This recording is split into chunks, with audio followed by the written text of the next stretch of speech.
Inama y'abakuru b'ibihugu 16 bihuriye mu muryango w'ubufatanye n'iterambere ry'ibihugu byo mu majyepfo ya Afrika SADC yateranye kuri uyu wa kane mu buryo bw'ibiganiro by'imbona nkubone kuri internet, yanzuye ko ubutumwa bw'ingabo zabo muri Repubulika Iharanira Demokarasi ya Kongo busojwe ku mugaragaro, hagakurikiraho kuvanwa kwazo muri iki gihugu bigomba nabyo gukorwa mu byiciro ako kanya nyuma y'iki cyemezo.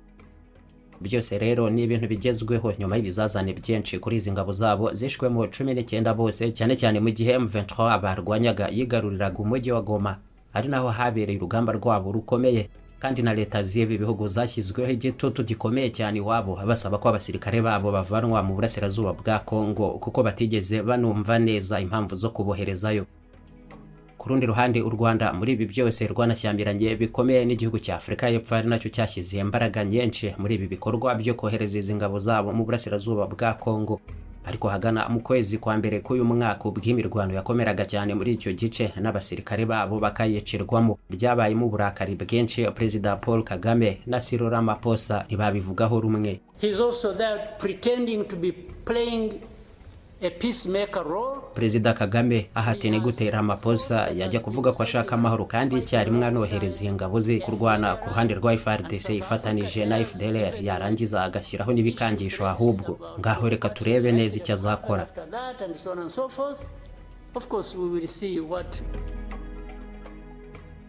Kurundi ruhande mu gihe iyi nama ya SADC yanzuye gusoza ubutumwa bwa DRC icyarimwe, ni nako hari hashize umunsi umwe gusa ubutegetsi bw'igihugu cya Angola cyahawe inshingano z'ubuhuza bw'umuryango wa Afrika yunze ubumwe kuri intambara n'ubushyamirane hagati y'ubutegetsi bwa Kinshasa n'abarwanyi ba M23, nabo bashimangiye ko hagiye gutangizwa ibiganiro hagati y'impande zombi. Ubu rero uretse gusubira mu bihugu byazo kwizi ngabo za DRC nk'intambwe ikomeye cyane mu gucubya ubushyamirane no gutegura wende byaherwaho byebanze kugira ngo habeho n'imishyikirano ubwayo n'ibishya, kandi bikaba n'indi ntambwe ikomeye cyane mu nzira ziganisha ku bwumvikane bwahagarika intambara. Kuba ubutegetsi bwa Felix Tshiseked bwaba bushyize noneho bukemera neza ko bugiye kuganira n'aba barwanyi ba M23, nayo imaze igihe botse igitutu gikomeye cyane mu ntambara barimo, yigarurira ibice byinshi byihariye muri Kivu zombi, aho bigereranywa kuba yabigenzura 10% by'ubuso bwose bw'iki gihugu cya Kongo. Ntawe ari yiteze rwose ubundi ko Perezida Tshiseked yakwemera bibaho ku butegetsi bwe bushobora kugirana ibiganiro n'aba barwanyi ba M23, kuko yigeze kurahira rirenga akomeje na cyane abisubiramo kenshi ko ibyari ibintu bidashobora kuzagerwaho bibaho. Nta kabuza rero agomba kuba atajya impaka, aramutse arebye nk'iyi video akumva neza nawe ibyo yayivuzemo n'isoni ubwe zamukora, cyangwa kemera rwose ko yibeshye, ahubwo ko yabonaga ibintu icyo gihe ntaho bihuriye n'ubu. Au grand jamais, tant que je serai président de la République démocratique du Congo, je n'aurai en face de moi la délégation du M23 ou de l'AFC, là où je sais pas, pour négocier. Jamais. Ce que j'ai dit, c'est que je veux parler avec le Rwanda, pas négocier. Vous avez raison. Parler avec le Rwanda. Yaragize ati ntibizabaho na rimwe igihe cyose njye nzaba ndi perezida w'iki gihugu cya Kongo, imbere yanjye ntabwo nzigera mpura cyangwa ngo mbonane n'itsinda rya M23 cyangwa bari abandi ngo niba ari AFC sinzi ngo mbonane nabo nganira nabo. Jamais inshuro nyinshi ntabizigera bibaho. Icyo nakora ni ukuganira ahubwo n'u Rwanda, nabwo ntabwo ari gushyikirana narwo, ni ukuganira gusa. C'est que je veux parler avec le Rwanda, pas négocier. Vous avez raison. Parler avec le Rwanda. Hagati mu kwezi kwa 12 k'umwaka ushize, u Rwanda rwashwishkorije Kongo ruyisaba kuganira n'aba barwanyi ba M23 kuko ikibazo ngo ari cy'abanyekongo atari rwo rero rugomba guhamagazwa mu biganiro n'ubutegetsi bwa Tshiseked ku ntambara ibera mu burasirazuba bw'igihugu cye. Ibiganiro icyo gihe byagombaga guhuriza abakuru b'ibihugu byombi i Rwanda muri Angola. Perezida w'u Rwanda Paul Kagame ntiyabyitabiriye ku munota wa nyuma, mu gihe mugenzi we wa Kongo Tshiseked we yari yarangije kugerayo. Icyo gihe ni ibiganiro byari bitegerejwe cyane, binetwa ko byanaherwaho hasinywa amasezerano ahagarika intambara. Rero mu biganiro byo kuri uyu wa kane mu nama ya SADC byongeye gushimangirwa n'ubutegetsi bw'igihugu cya Angola ko mu cyumweru gitaha ibiganiro mu buryo butaziguye bizatangira hagati y'ubutegetsi bwa Kinshasa n'abarwanyi ba M23 i Rwanda ku itariki 18 ejo bundi muri iki cyumweru gitaha. Intumwa z'aba barwanye neza ubutegetsi bwa Tshiseked bazaba berekejeyo mu mishyikirano izacishwa muri ibyo biganiro. Nta kabuza kunanirwa guhagarika umuvuduko w'abarwanyi ba M23, hakitabazwa abacancuro benshi b'abanyaburayi, ingabo za MONUSCO n'iza SADC bikananirana n'ubundi ubakabahamagaza noneho abanyamerika nabo ngo abegurira ibirombe by'amabuye y'agaciro bamurwanire. nabari ko bakaba badashobora hari kwishuka ngo babyemere baze kumurwanirira byeruye nk'uko babibasaba.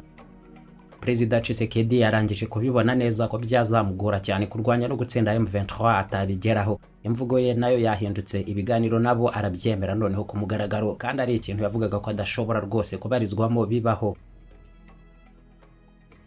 Kugeza aka kanya rero mu buryo rusange nta mibare nyayo koko y'abasirikare SADC yohereje muri iki gihugu cya Congo muri ubwo butumwa bwayo bwasojwe bw'asami DRC, ariko igice kinini cyabo bari abasirikare b'Abanyafrika y'Epfo, kandi iki nacyo ni n'igihugu byagiye bigaragazwa kenshi ko gisanganywe inyungu muri Congo, aho ibigo byabo bitari bike nabyo bigenzura ibirombe byaho by'amabuye y'agaciro, ku buryo izo nyungu zishobora no kugezwa ku rwego rwo kuba bwite Perezida Ramaphosa wa Afrika y'Epfo nazo zitabuze kugarukwaho mu gushishikarira cyane koherereza Tshiseked bamufasha mu ntambara. N'abagera mu gihumbi abasirikare babo kugeza ubu byagaragazwaga ko bohereje mu bagera mu bihumbi 3 bari mu gice cy'uburasirazuba bwa Congo, ariko akaba ari ibihumbi 5 nanone bose hamwe bari baremeye ko bazoherezayo barimo Abanyatanzania na Malawi. Bukaba ari ubutumwa burinze busozwa uwo mubare utaragerwaho. Sami DRC isojwe nabi cyane kuri bo, shishi itabona n'imburagihe mu gitutu gikomeye, gutsindwa, kunanirwa no kutagera ku byo bari bariyemeje mu kuyishyiraho. Ingabo z'ubu butumwa bwa SADC mu burasirazuba bwa Congo bwerekejwe n'izo ngabo za Sami DRC mu kubuza ko 2023 kugira ngo bafashe ingabo za leta ya Congo kurwanya M23. Nyuma yaho bisa naho ari bo bonyine Tshiseked ari yizeye agashaka ko ari nabo babibarizwamo bonyine, agahambiriza ingabo z'umuryango wa Afrika y'uburasirazuba ICRF kuko zo atigeza zizera ubutegetsi bwe, bukanazishinja ahubwo gushyigikira rimwe na rimwe abo yashatse ko zirwanya ntibabigereho.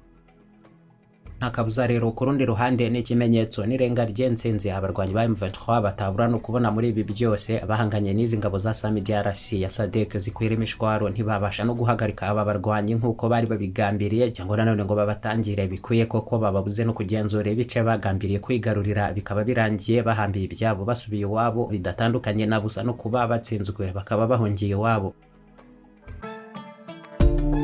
Nta kindi gihe inzu yatakanwa amabengeza nka nyuma yo guterekwamo intebe zacu byonyine.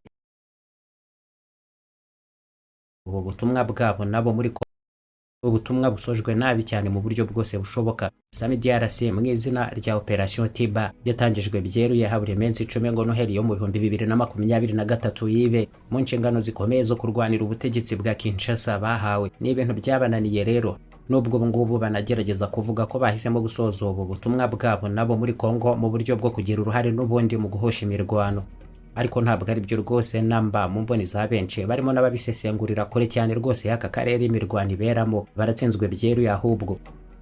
Sandile Swanda numwe mu buhangange bwose mu bijyana n'ubusesenguzi kuri politiki muri Afrika y'Epfo, wataba twakomeje igihe cyose kubibabwira neza ko yari intambara igoranye cyane badashobora no kuyivana imbere, ndetse ko atari n'ikibazo cyabarebaga byihariye, maze aho gushyira imbaraga ahubwo mu kumvikanisha abanyekongo barwana bihakohereza ingabo no gufata uruhande rwo kurwanya n'urwo gushyigikira.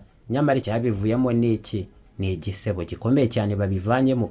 Abarwanya ubutegetsi bwa Kinshasa twarabibabwiye neza ko atari abarwanyi basanzwe b'ubushobozi buto, ahubwo ari igisirikare gifite imbaraga nyinshi zo kubarwanya mu ntambara yeruye. Ntabwo byari nk'ibikorwa byo guhosha imvururu z'abarwanyi bitwaje za Kalashnikov ebyiri wenda n'ibibando. Oya, ni intambara ahubwo nyayo Byeruye, kandi ahubwo n'aka kanya yaba Afrika y'Epfo ubwayo cyangwa ikindi gihugu cyari cyo cyose muri SADC. Ndababwiza ukuri neza ko haba mu mitekerereze iriho ndetse n'ubushobozi bwo kurwana, nta numwe muri bo witeguye bihagije kurwana intambara y'ubukana bw'iri kubera mu burasirazuba bwa Congo aka kanya. Ni ibintu byasaba impamvu ikomeye cyane yagenda ikarinda ibanza, ahubwo no kuba hari ibyo ibi bihugu byasanga iyo ntambara ibangamiyeho umutekano wabyo, abaturage babyo n'inyungu zabo by'ako kanya, kugira ngo barinde bemera kujya kuharwanira koko no kuhamena amaraso yabo bahicirwa ku bwinshi, kuko wenda bakwitegura kuharwanira nyabyo koko nk'aho ari ibihugu byabo ubwabyo byaba biri mu ntambara. Ibyo rero nta witeguye kubikorera Congo ya Tshiseked ubu ngubu avuye muri kimwe muri ibi bihugu bya SADC.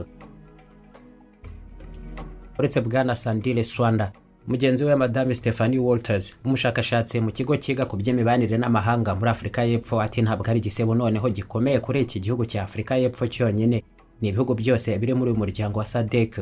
uburyo bishutse bemera kwishora mu ntambara yo muri Kongo batabanje kumenya neza ibibazo bihari n'impamvu zayo, bakanishuka nanone bikomeye cyane ku bukana bwayo, ariko ikosa nanone rikomeye kubirusha ni ukubihuzagurikamo bagiye gusoza ubu butumwa bwa SAMIDRC babigaragajemo. Ubu batangiye kurwana no kwiyambura umwambaro wo kurwanira ubutegetsi bwa Kinshasa nk'uruhande bahisemo, biyambika noneho uw'ubuhuza no gushakira amahoro Kongo. Ikarita yuko ntaho babugamiye niyo bashaka gukina noneho, ariko ibyo ntibigishoboka, amazi yarenze inkombe. N'intambara Byeruye bafashemo uruhande, ariko narwo rugomba gutsindwa cyangwa rukayamanika niyo bitaba ku rugamba, ariko rukemera nibura gushyira mu bikorwa iby'abarurwanya basaba. Nabyo rero bihwana no kuba bakabaye barabyemeye mbere hose batishoye mu ntambara rero, kuko nayo bitarigeze iba ngombwa kuri bo.